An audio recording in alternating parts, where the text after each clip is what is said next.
It kind of goes away after a while. Well, that's good. As long as you can understand me and they can Hello, understand me. everyone. All right, I'm getting a new file started. Yeah, we had a little bit of a pause in the middle there, but for the most part, all right. All right, give me a countdown. All right, and 3, 2, 1, go. Okay, I'm recording. Ah, yeah, we are going. All right. How do we sound, guys? How do we look? So far, so good, I think. I guess We are a minute or two okay. early. Yeah. It should be all right. All right. Anybody who subscribed should have got a notification-ish. Yeah. Yep. I will also alert people in the Discord, the chatty chat.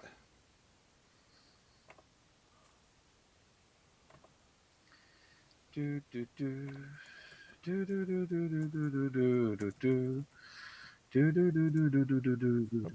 I gotta put the @ sign in front of everyone. Oh yeah.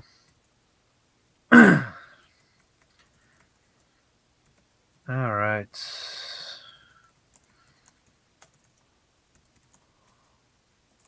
Copy link. All right, send now. It is sent, and I'm gonna tweet it too. Okay. Do the tweetings all. Hey Satoshi, how you doing? The tweeting. Fancy seeing you here. Yes. It's so weird. I know.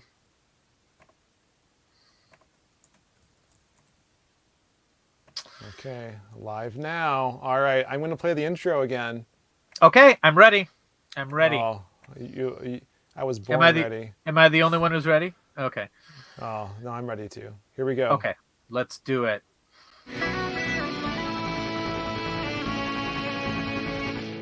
From the creators of the video game podcast, Famicom Dojo. They still make that? And the enthusiastic support of the Nerd and Tie Network. Yeah, do whatever you want. Comes a podcast about the single most important question in human history.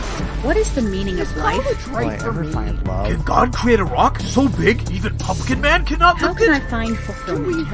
What happens after you Does die? this look infected to Is there you? such a thing as karma or fate? What is true? Have you guys seen my keys? What should I be watching on TV? Every episode of Two Boobs Watch the Tube, Vink and his best bra, Sean Orange, take a shallow dive into a current or retro TV show. Will they love it? I guess. Will they hate it? No one. Will they fight about it? No one cares. Did Sean even watch it? No, Is Vink still listening as Sean talks about Transformers? definitely not. These questions and more will be answered on Two Boobs Watch the Tube.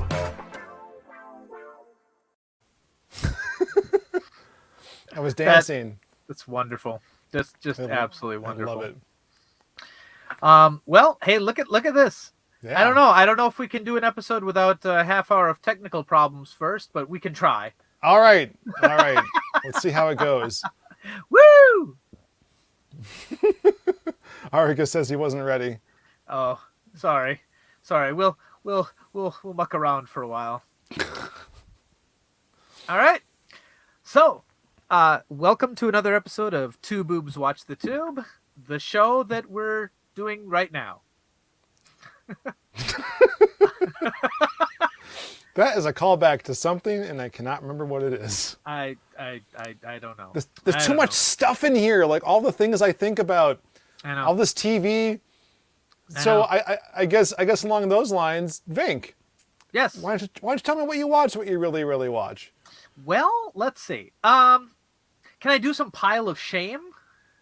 Wrong show, man. But No. It's not. It's pile of shame for television shows.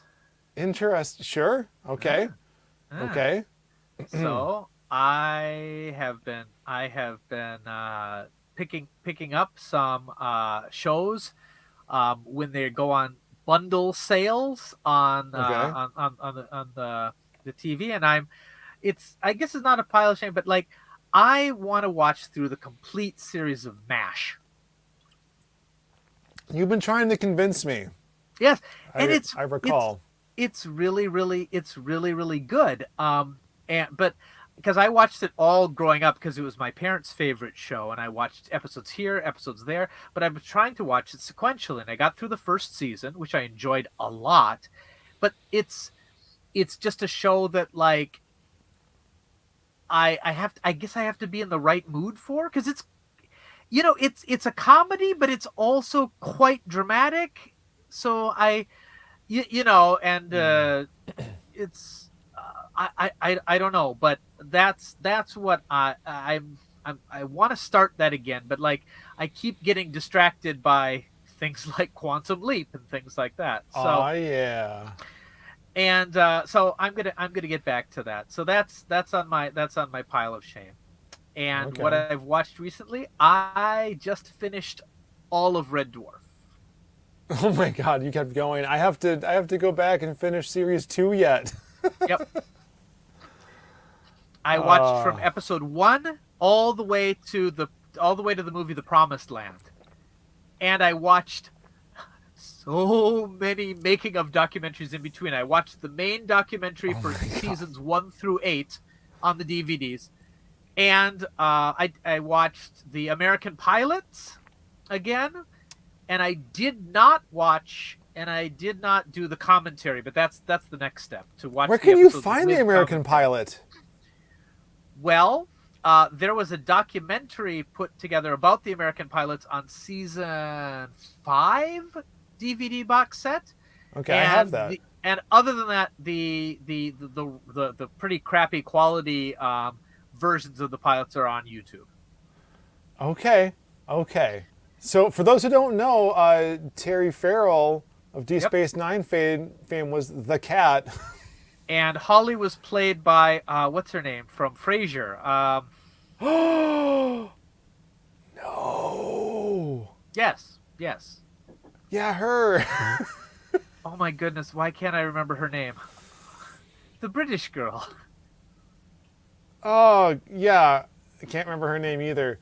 No, it's funny. I mentioned last episode I was watching Dollface, and Sure. not to be confused with Dollhouse with Eliza Dushku. Yeah. And like, there's a character dating an older man who's like 45, and I'm 41. And she mentions that they should act sophisticated and whatnot, and then make Frasier references. Yeah. I know. Frasier's another show I want to watch through. Weren't they going to try and bring that back? It was a show that I skipped. Same with Cheers when I was a kid, because I'm like, I don't want to watch this. This is not a cartoon. But now I feel like I might really like it. I don't know. Okay. Yeah, I mean, for those who don't know, the character of Frasier started on Cheers. Yep. And then got his own very long-running sitcom. That's right. Anyway. Because we're old. Yes. But anyway, watching through all of Red Dwarf over the course of, I think, 2 months maybe? Okay. And that's like 70-some episodes, a TV movie, and there's some greats in Red Dwarf, and there's some pretty low lows. I will tell you. The new seasons are a mixed bag, baby. A mixed bag. Oh boy. And those actors convince are getting people old. Those actors. It's okay though, because it's built into the plot. Yeah. Like they are doomed to live their lives on Red Dwarf. It's fine. Oh yeah. Series 1 and 2 of Red Dwarf are must-see TV. Absolutely. Yep. Series 3 through 6. It's a very different show from the early ones, but not necessarily in a bad way. They're definitely up among my favorite moments in television. 7 and 8, you're starting to get a little different now. Now, it's a little long in the tooth. I think it's still a good show, but it's different. It's different, but like there's still a lot of really creative ideas mixed with a lot of filler. And those are the middle seasons now. Yep. That's crazy. And then you get to the Dave era, and the miniseries is, I'm not going to say unwatchable, but I watched it once when it was new, and I watched it once now. And if I never watch it again, I'm okay. Yeah, because they made it after like a Yep. decade-long hiatus, right? From Yep. from Yep. not Yep. quite consecutive, but eight nearly consecutive seasons of the show. Consecutive. Yeah. Yeah, and it's also on Dave TV, not to be confused with Yep. David Lister, whatever. Yeah. Yeah. But it. I, I think I would have liked it more if I lived in England, where I would have understood the what is it, the Coronation Street references, and like I it was fine. I was happy to see Red Dwarf back, but and then the next series after that, pretty good. It was okay. It again, like, there was, when Rob Grant and Doug Nyler were writing it together, they were the yin and the yang. They were able to to blend the crazy bits with the kind of sciencey bits with the dramatic bits, whatever. And like the first two Red Dwarf novels the same way, because they were written by those two writers, and they had a really good balance. And then each of them wrote a third novel, taking place after the second novel. The Last Human was written by Doug Nyler, and Backwards was written by Rob Grant. And neither of those novels was as good as the first two. They were fine. Why can't they And just that's work how together? I don't know. They had some falling out, and it might actually be the end of Red Dwarf because of this falling out. Because apparently now people are contesting who has the rights to things. So we might not. So that might be what finally kills Red Dwarf. However, I will say that like the last season was pretty good. It was the best of the Dave seasons, and I found the movie The Promised Land to be quite funny. And I liked it. I liked it a lot. If that's how Red Dwarf has to go out, it's not the worst. I enjoyed the movie quite a bit. I think I watched series 11, maybe I've missed it. I don't even know. Dang it. Series 11. Yeah, you need to see series 11 and 12. Maybe you've seen 11. What do you remember? I don't remember much. Did you see one where they were making people from a photocopy machine? I don't remember. They were printing people? No? Okay, then you probably didn't don't. see series 11, because that was Right. a major plot point of one episode. So Okay. No, I'll. So maybe it was 10 I left off on. Yikes. Okay, I'm behind somehow. Yep.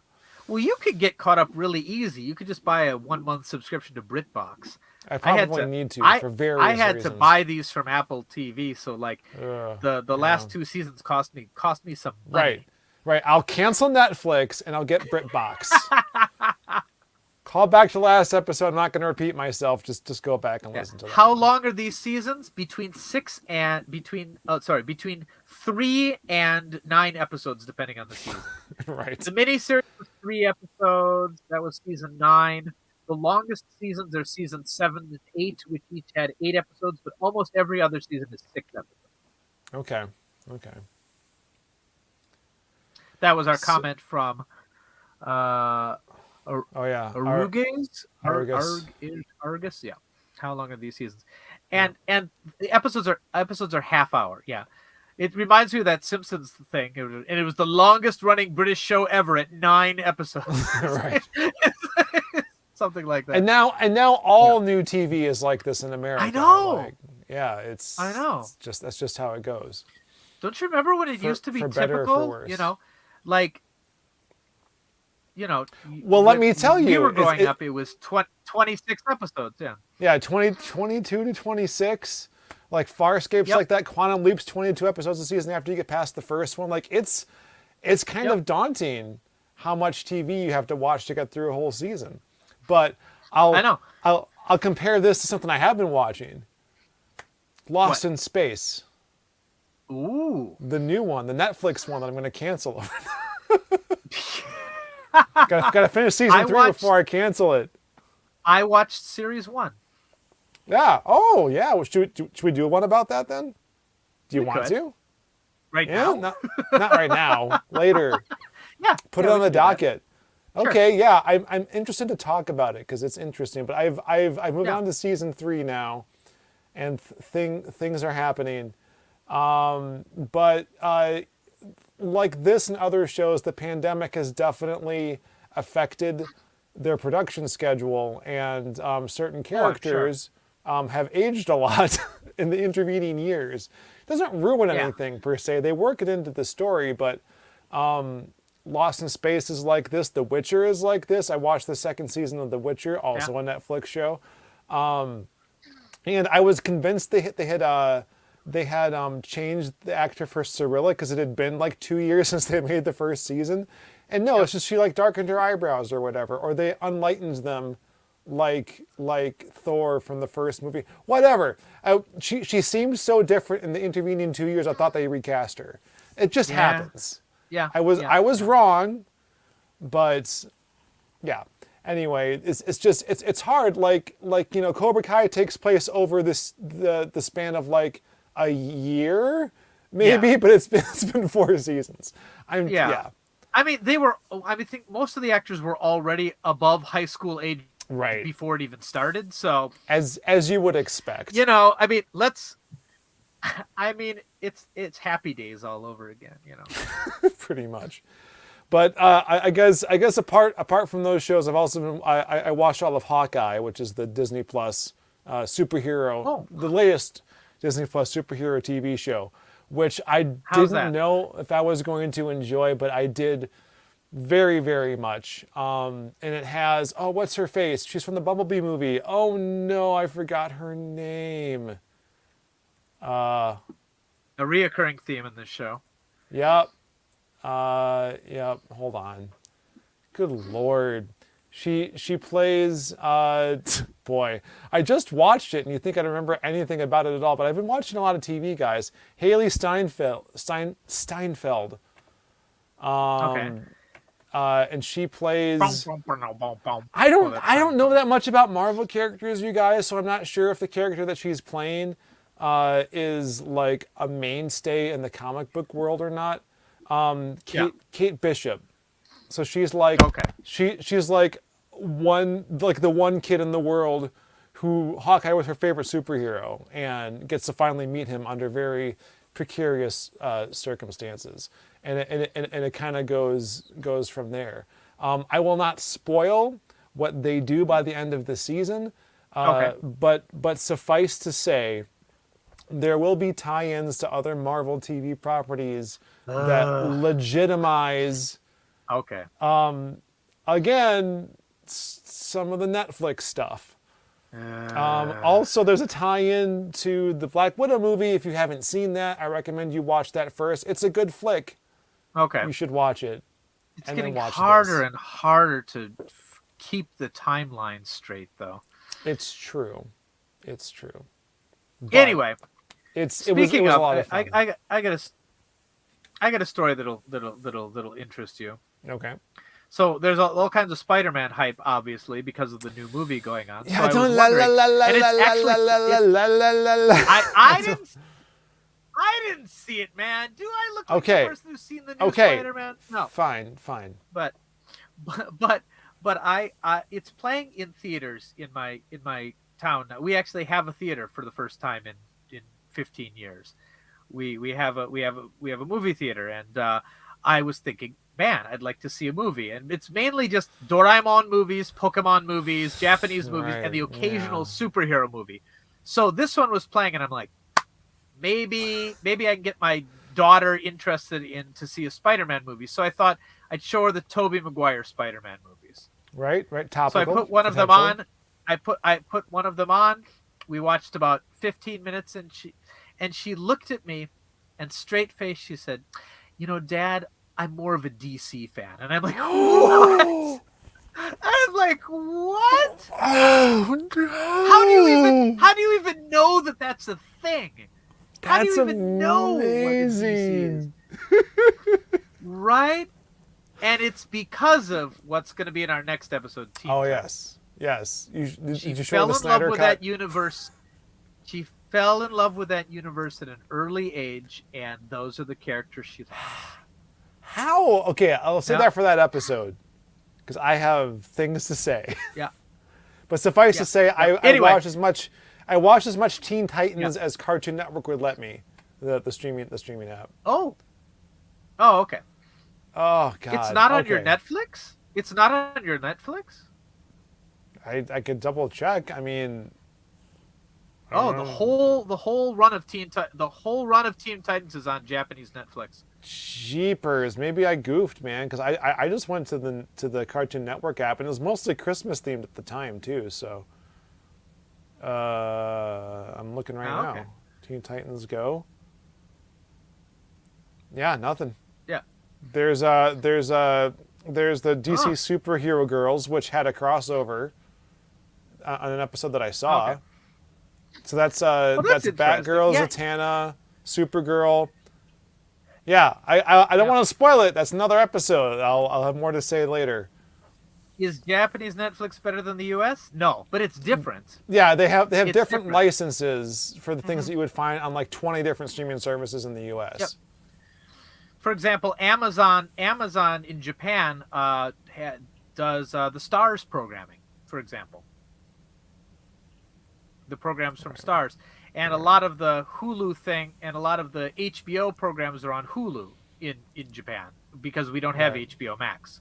Right. So, yeah, it's just different. I wouldn't say better because a lot of the things that I want to watch on it are not on it. So, okay. So anyway, what are we talking Let's talk about the today? meat. Yeah.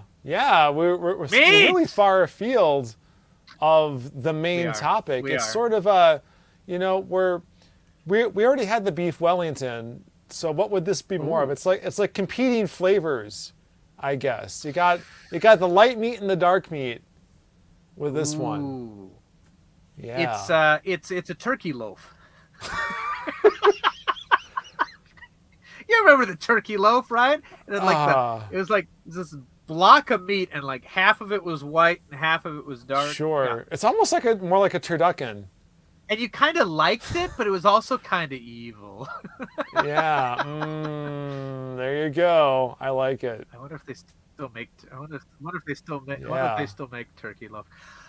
All right, what we're talking about is an adaptation I was waiting for a long, long time, based upon one of my favorite books ever written by two of my favorite authors. Like, the book is. I mean, anybody who's read the title of the episode knows. Yeah. It's good. It's Good Omens. It's Good Omens, and it's by my favorite, one of my favorite fantasy authors, if not my favorite fantasy author, Neil Gaiman, and my favorite comedy writer other than Douglas Adams, Terry Pratchett,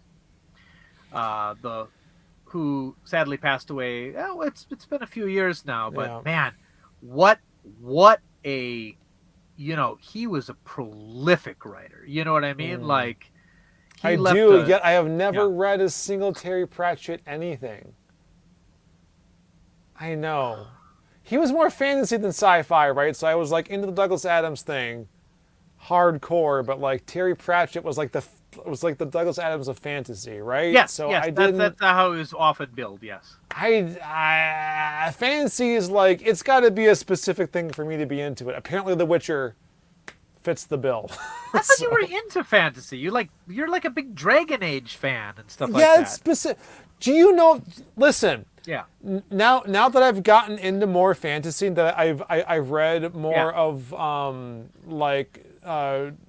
George R.R. Martin stuff. Sure. There are underpinnings of like other fantasy tropes. Like Dragon Age owes a lot to what came before, and I know that now, having been exposed more to it. But so things I like about Dragon Age are actually borrowed from other prolific fantasy authors. Yeah. So. Terry, oh my goodness, okay, just read The Color of Magic. Start there. Okay, I'm gonna write this that's down. The first novel of the Discworld series, The Color of Magic. And if you like it, just keep going with the series right there.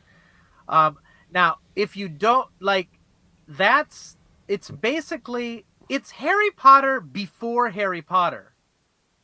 It takes place at a wizard university called Unseen University. Okay. You know, and it's brilliant. They made a video game based off the characters from this book, the Discworld point and click game, which had voice acting from Eric Idle as Rincewind. Oh God. Tony Robinson, the voice of Baldric from Blackadder, as most of the other characters, and Death was played by John Pertwee, the Third Doctor. God. Okay. Like it's a microcosm of all of the wonderful nerdy British comedy stuff. So like you really owe it to yourself to track that down, and you should do a playthrough of the PlayStation version of the Discworld game on your stream because it's wonderful. Okay. Yep. So read read, or if you have a subscription to any audiobook service, there's some wonderful audiobooks narrated by Tony Robinson, or like a lot of really famous British comedians have narrated various Terry Pratchett novels. Now, I haven't read the whole Discworld series. I read the first 20 novels sequentially, and then I read 20. Very few of them. They're quite small. Okay. Like most of them, like the Magic Treehouse small, like 80 pages or so. Not quite, but like. Okay, when I was reading them in high school, I would get through 2 of them in a week. Okay. So, but here's the thing: once you've established the universe, you can kind of read them in any order because most of them are about different characters. You might gain more if you read them sequentially, but it's really not required. You know, They've got ones that are mainly about Death, the character, not and the thing too. The Neil Gaiman character or the Terry Pratchett character? Definitely the Terry Pratchett version of Death. All right. Who likes cats? Anyway. Does this death make... Is this the same death that's in Good Omens? Or is it a different death? It is a different death from Good Omens, but there's definitely some similarities. But anyway, they're just try the first one. If you don't like it, I'll give you your money back. Okay, that's a deal. Money back guarantee. So the Color of Magic, I'd recommend starting at, and then beyond that, you can go in any order you want. This reminds me, you know what we forgot to do last episode? Give me like a 3-minute synopsis of the plot, or maybe like a 1 minute if you don't want to spoil too much. Whoops. That's okay. Let's just do it now. About this one though. Okay. What is Good Omens about, Vink? Good Omens is a accurate retelling of the prophecy of the end of the universe, the end of the world. Good Omens is a buddy comedy about an angel of light and an angel of darkness who inexplicably become the best of friends, while also fighting for control over the end of the world and how Armageddon is going to play out. It is full of magic spells and tremendous amounts of bureaucracy. Very British. Yes, I like it. Pretty good. I think what hooked me about the first episode was it opens with a narrator who turns out to be God, played by Frances McDermott, who you never see, much like God. Yep. And it's all about when the Earth actually began, and just the entire monologue was beautiful. I loved it. It hooked me immediately. It also have very Hitchhiker's Guide to the Galaxy-esque movie animations and stuff to it. So. Can I ask you from the beginning? Because I just want to see where we are with this episode. Have you read the book? No, I have not. I've never read any Terry Pratchett anything. Because It's vastly And you've different, read, I know. you know what? It's not as different as one might think. Okay. It's different in the way that the TV series added a lot to it, but they didn't really take out much of any real importance. Sure, sure. Well, I know that the ending's a bit different. I Oh yeah, know that the angels and the demons that you do see in the show yep, weren't actually in the book, but they were things that Neil Gaiman and Terry Pratchett talked about for a potential yep, sequel. So they use a lot of this material in this season, and then like the plot of. By the yep. way, there's a second season coming, guys. Uh, Yes, the plot of the second season was based on a lot of what the groundwork they've laid here. So yep, it's like the book plus, to my yes, understanding. yes. So it's I'd say that's in a way. It took out a lot of the asides. Terry Pratchett, especially in his writing, is famous for doing a lot of asides, and Neil Gaiman has the Oh, tendency to ramble as well. it So sounds like men after my own heart. Okay, yeah, so they well, Terry Pratchett is famous of having like footnotes that are up to half of a page long. that's great. It's very very very famous for it. So a lot so a lot of those stories were taken out because they would have been either too hard to film, not really necessary, would have broken up the pace or anything else. Also, the book has Daleks in it. What? How? Yeah, there's the part where the aliens come, and in the TV series they're pretty Ah, classic spacemen, but yep, in the book they're Daleks. But that's beautiful. you can Pepper get away with pots. that in a book because you don't have to pay for licensing. And Queen is the thing about how any old car, if you leave a tape in long enough, will eventually become a Queen album, is like a big thing in the book. It keeps being repeated. So I was like, Oh they're gonna take this out of the show for sure. But somehow they got the rights to all the no! Queen songs, so but it's not explained in the show. It's just always the soundtrack of when they're moving. But in the show, Yes. it's that somehow they are unable to. That any tape left in a car long enough will eventually become a greatest hits of Queen album.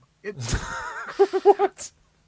It's Yeah, if you, yeah, I picked up on that yeah, very much actually. Like there was a yeah, prolific and consistent Queen soundtrack that yep, goes through the entire thing, and I noticed yep. because I own A Night at the Opera, where a lot We of these know songs it's are been from. featured in some of our episodes. Yeah, Okay, fair enough. Yes, that goes back to the earliest Famicom Dojo episodes. But like, I listened to that one backwards and forwards. I don't know how many times. So it's like, yep, I yeah, got that one. I got that one. I got that. I mean, they had a yep, chance to play the one about Noah's Ark during the actual Noah's yep, Ark scene, and they didn't do it. Never yeah, mind. yeah. Anyway, Well, I mean, but anyway, that narration, I just absolutely love how it's a very Douglas Adams, and they're like, people yes. believed that the Earth was created, blah blah blah blah blah, at exactly like 11:45 or whatever. They Yeah, are of yeah, it's course wrong. And October you're about to. 21st, It was like 4004 yeah, BC, 9:13 a.m. Or the Earth is a Libra, yeah, yeah. just It's like me. just it's so it's so intensely clever, and again, like the TV show added characters. The other, you never really meet any other angels in the book. The one played by John Hamm is a character just for this series, but and John there's Hamm definitely plays the angel Gabriel, by the way. that's right. That's right. He has a very funny line when he goes into the bookstore incognito. I'm just here to buy some pornography. So trying to blend in like a human. I've always loved that trope of like either aliens or spirits or something trying to blend in to be a human. I've always found that trope very very funny. I love it. Um, but and what's cool is like in the book itself, you get to hear some passages from this from the what is it, the something, the quite the prophecies of Agnes Nutter, whatever. Yes, the nice book and it's based accurate on. prophecies of That Agnes was it. Nutter, comma witch. Yeah, and they keep saying that nice is not because they're nice, but because they are accurate. Yes. Yes. Her story is amazing. As a witch, but anyway, it goes through a whole lot more about the whole publishing deal they had for that book. There's if you like the TV series, Yeah. it's worth reading the book to get more of what you like. But I don't think you lose. I was not disappointed as a huge fan of the book by the TV series. Because a lot of them, you're like, oh, I wish they would have done that scene. But like almost anything they cut out, you're like, yeah, that makes sense. Did you ever read the book version of the Princess Bride, harkening back to the last episode? I didn't. Oh, which man. is strange because so many of my friends were reading it at the time. But yeah. It is billed as a good parts version where the author, William, what's his name? I'm blanking. William Golden. He claims Or Goldstein? Wait, okay. The actual man who wrote the book is different from the one that's on the thing because he went as Morgenstern on the book, but it's actually whatever it is. Yeah. He claims to be an author. Yes. Using a nom de plume that had found the book. Yes. And then made the good parts version, which is kind of where the idea of Columbo as the grandfather reading the best parts of the book came from.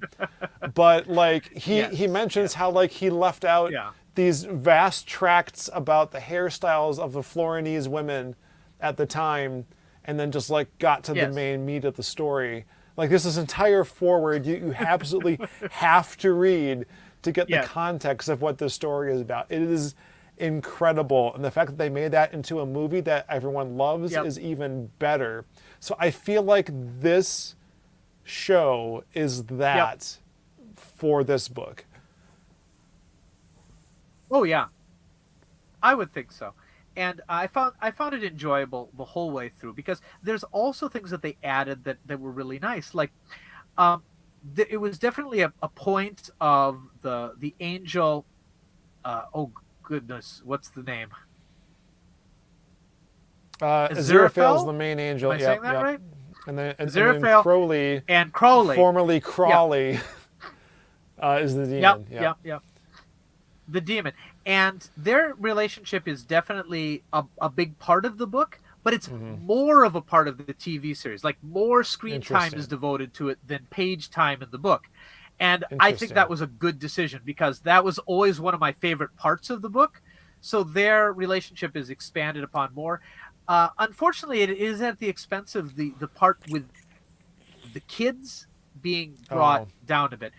The main story here is about the demon, the angel, but also about the birth of the Antichrist, whose father is played by... from Parks and Rec. Yeah. Oh yeah, Nick Offerman. Great. I didn't recognize him without the beard, but he's he plays like a lackey of George W. Bush, basically. Basically, yeah. Although when this book was written was before that era, but yeah. Yeah, but in the TV show, there's very much a George W. on the other side of the teleconference. He's at work while his wife's giving birth in England. It's crazy. Yep. Yeah. In the book, it wasn't a teleconference. He was actually there because such things didn't exist at the time. But right, yes. So they modernized a lot of it to make note of the time period as well. Crowley has a Laserdisc player in the book. Of course he does. Of course he does. But anyway, just and of course, there's a lot to be said for telephone lines and audio tape recordings at the time that they had to update. Oh sure. Because it's just different, but. It also must be remarked who these angels are played by. Oh my goodness, yes. Yeah. Aziraphale is played by Martin Sheen, Michael Sheen? Sorry, Michael Sheen. Michael Sheen from Masters of Sex. Okay, I don't really know Among him from other things. anything. I don't really. He's not from. I'm not Oh, familiar okay. with him, but I do know Crowley, and that's David Tennant. That is David Tennant. And he's Famous for great. playing Casanova. Famous for playing that one guy on Harry Potter. Right. The junior. And there was something else he was in. the- What was it? I don't Barty remember. something. Something else he was in. It I think it was, was a medical show. Something with a medical. doctor. Yeah, that sounds I just right. can't remember who it No. was. Yeah. That's a weird way to describe Jessica Jones. Oh no, wait. Oh, Doctor Who. That's what you're talking about. Doctor Who? Yes, that's what I'm Exactly. talking about. Everything comes back to that. Yes, he's using his English Doctor Who accent for this show, and not his Scottish one like for Church. What's the name of that show? Torchwood. Not Torchwood. Uh, The drama, the one about the kid. God. They made an American version of it where he plays the same character, but he's an American this time. DuckTales. Sure, let's go with that. It's got to be he DuckTales. plays a proper right? Scotsman. DuckTales, because he's in DuckTales. Yes. In Not DuckTales. Yes, he DuckTales. actually plays. He is Scrooge McDuck Yes. in He is Scrooge DuckTales, using a Scottish accent Yep. for once. Broadchurch. Good lord, that's what I meant to say. Was Broadchurch. Okay. There you go. Were there 4 seasons? No. Yeah. I watched like 3 seasons of this show. I'm pretty sure. Anyway, Okay. David Tennant was D.I. Alucardi. 24 episodes. All right. And now his co-star Olivia Colman is playing the Queen in another Netflix show, which I guess I won't watch now, The Crown. Anyway, also starring Jodie Whittaker, who is now the Doctor. Yes. That's Arthur Darvill is Reverend Paul Coates. There's so much Doctor Who here. Wasn't one of the nuns was also in Doctor Who in that episode Probably. where they no like the one who played the main African British nun, she was the mother on an episode of Doctor Who where their daughter was seeing like strange writing in the bedroom or something like that. That is why she is so familiar to me. Because like all I could think of was that and Toesy Rosies. Yes. There's a big incredible Toesy Rosies. I mean, there's always a big Doctor Who connection. But anyway, Michael Sheen has not been in Doctor Who as far as I know, though. Yet. Come on, it's just a matter of time. They haven't had a lot of guest stars these last few years. I'm just saying, it's been less of the cultural phenomenon, unfortunately. But I mean, there's always going to be crossover. Neil Gaiman wrote episodes of Doctor Who, and you know, episodes plural. Yep. So as for Good Omens, like so I've watched it twice now. I watched it the first time about a year after it came out.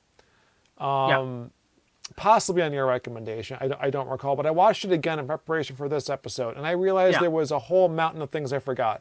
Because, like you were mentioning, the relationship between Aziraphale and Crowley is the best part of the show, but I forgot the entire supporting cast and plot of the show as a result. It did not stick in my mind at all. Yeah. So go ahead. No, I totally see what you're saying, because you remember that relationship so well in the show that it takes away the whole relationship of the 4 horsemen of the apocalypse. Mm-hmm. It takes away from the story of the Antichrist and his friends having wonderful childhood adventures. It takes away from the descendants of Agnes Nutter. There's a lot of other stories adultery per Pulsifer. Pulsifer, Thou shalt not commit adultery, Witchfinder, Pulsifer. Yes. Since his death, there's not been a Witchfinder General, but there is it's not even a lieutenant. He's some sergeant or whatever. Corporal or something like yeah. Played by Oh my Michael goodness. McKean doing Yes. an amazing Scottish accent. Oh, it's Whereas, so nice. Yes. whereas David Tennant does an English one. Whatever. It's fine. A much bigger character in the book again. A much bigger character in the book. And it goes a lot more into his backstory. Yep. But that's the thing, though. Everyone is so great in this that it's unfortunate that they didn't get more time to do things with it. Because as they did expand the things, and now they've got a second season, it makes me a little sad that they didn't do the book as 2 seasons.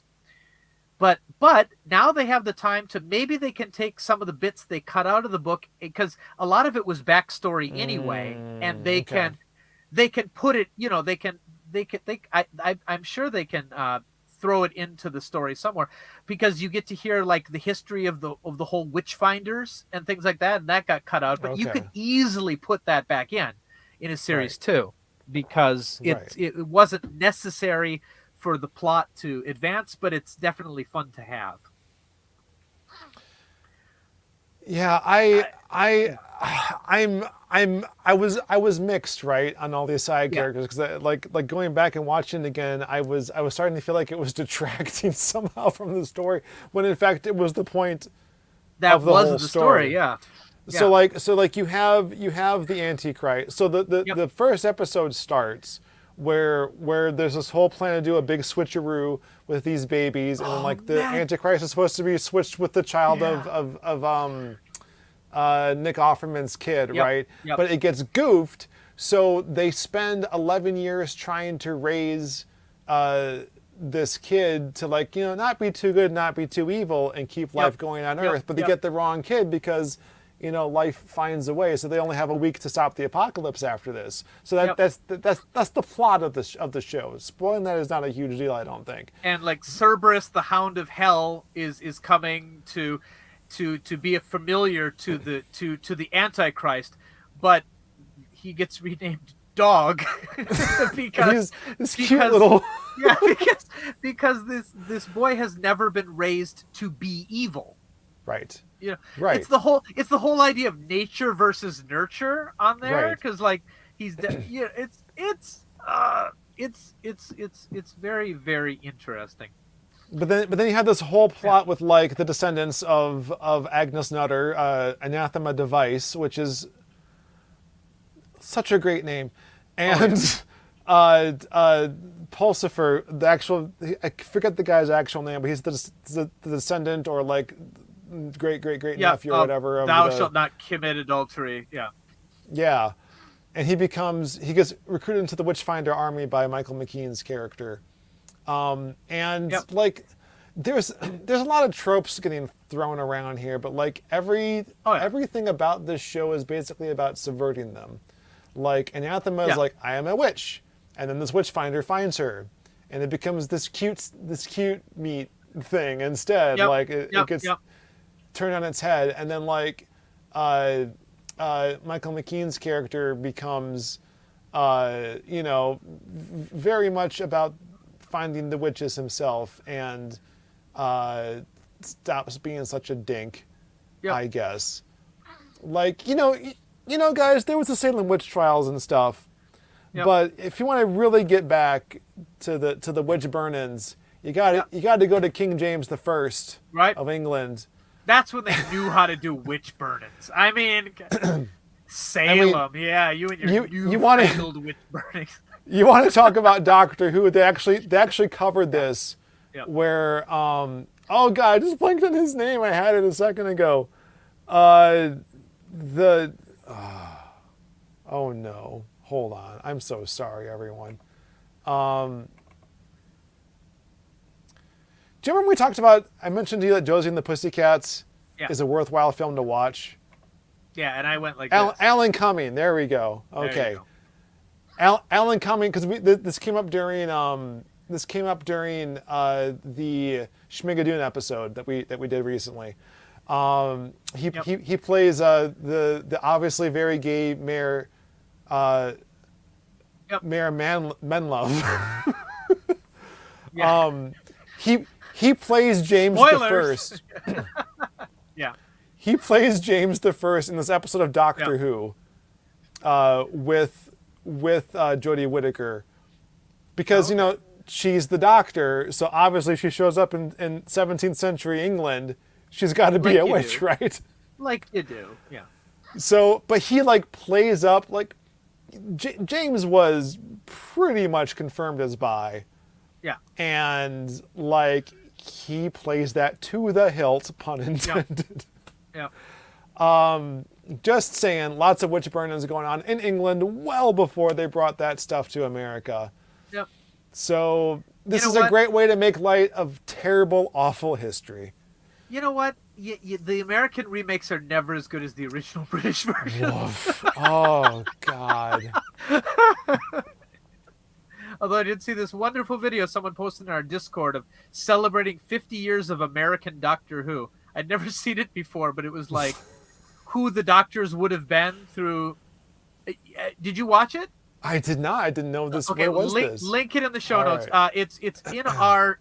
It was just above where you posted our stream. Okay. In the Discord. I cracked up so much. I'm not going to spoil that for you, but like put that in the show notes. It's great. Oh Lord. Okay. Oh, there it is. Yep. So 50 years of American Doctor Who. Yeah. All right. Let's go back to that. Yeah. So, watch it later. Watch it yeah. later. How do I feel about this show?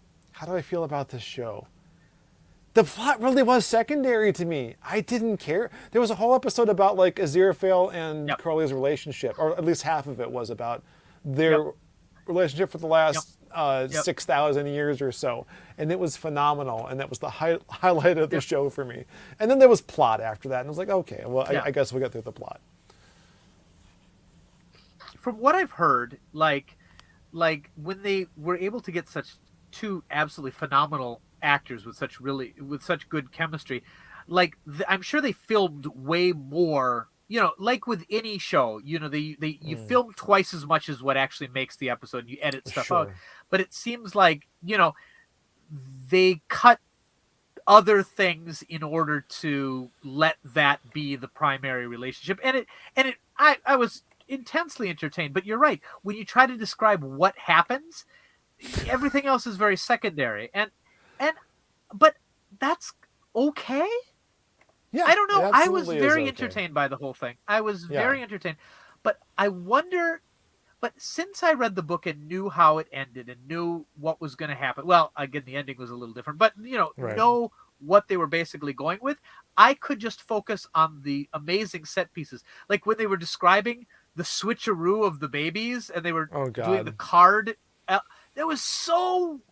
By the way, this show looks amazing. Yes, it's gorgeous. They really got the budget. They were able to, the opening theme is fantastic. The narration, I never skip it. Yeah. It is just absolutely phenomenal. And I wish they would have given that love to the later seasons of American Gods, and then maybe that would have continued. So.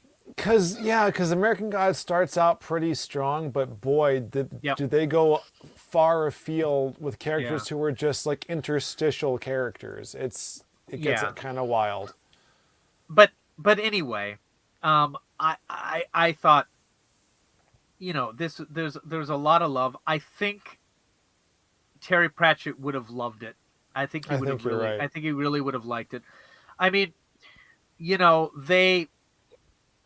it's unfortunate that they never got to write the sequel that they hoped to by themselves, but like, I trust Neil Gaiman with this stuff, and I don't think he'd do anything that Pratchett wouldn't have been on board with. They were quite good friends.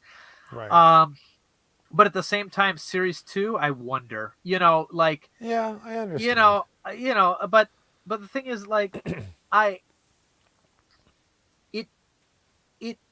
it's going to be all additional anyway, so there's nothing really to be comparing it to. I mean, so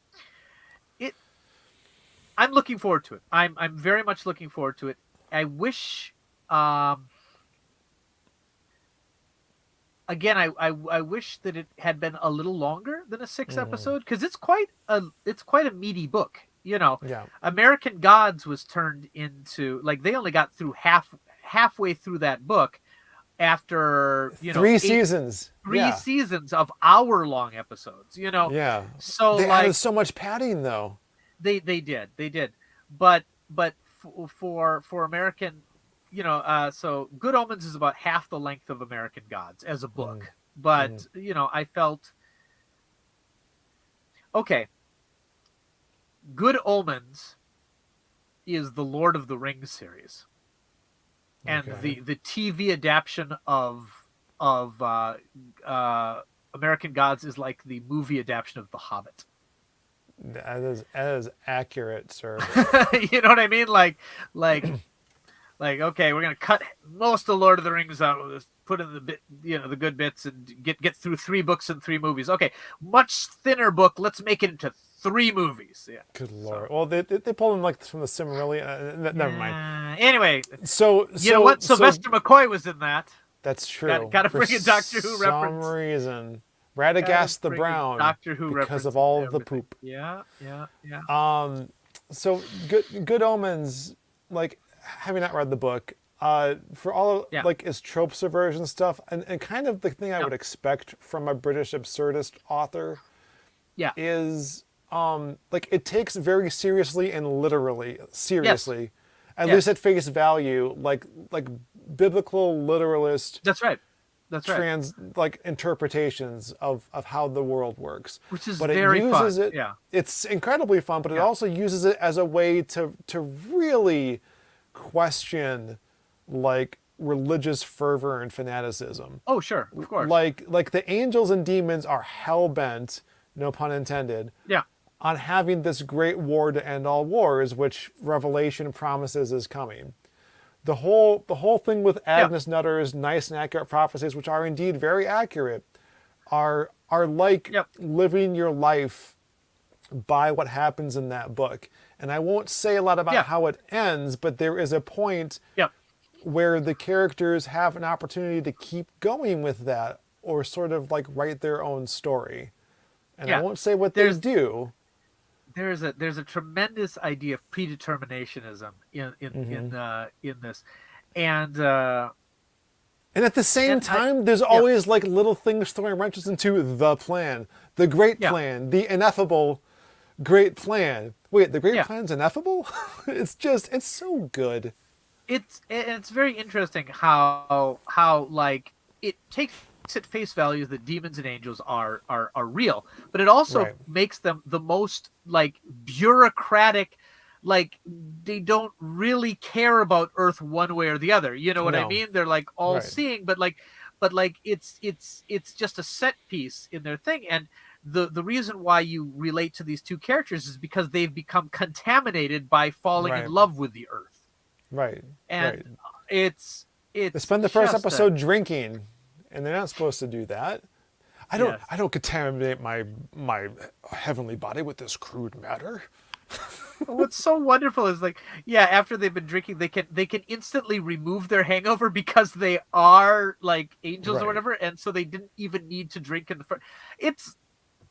I just love it. They're like, do you really want the apocalypse to come? Oh yes, it's the inevitable plan, but there won't be any sushi. I'm like, sushi. It's like these little things. This, like. There are these ideas they play with, like, if demons are really cast out angels, then that means an angel could do whatever a demon could do, potentially, and they play with that, and it's amazing. It's amazing. It's really good, and I'd say, now, I know we have a tendency on this show to only talk about things we already like. Sorry about that. But of the show, we pretty much recommend watching any particular show that we've shown here. But I would say that this one can get an even a slightly higher recommendation than we usually do, just because it's so short. You can watch it. It's what, 6 half-hour episodes? No, they're hour. Are they hour episodes? They are maybe 45 minutes, but something like that. But, like, I originally watched it in a row. Oh no, no, sorry. I watched the first episode by itself, and then I went and I watched the rest as a marathon, and like even if you don't particularly, I think there's something for pretty much everyone in there. Do you know what I mean? Although I will say that if you're a very devout fundamentalist Christian, you should be aware that it does play with fundaments of Christianity a bit. To say the least. And there was a movement to get this pulled from the air. It didn't go anywhere. It was because it's America. Because it's America. And that was, of course, before any episodes had come on. Right. But the thing they objected to was that a satanic character was seen in a likable manner. But you know what? If they'd actually seen it, they'd have more to. They'd actually probably be more upset because of how an angel acts. You know what I mean? Like they didn't see it, so they actually were kind of like offended by the wrong thing. I hear you.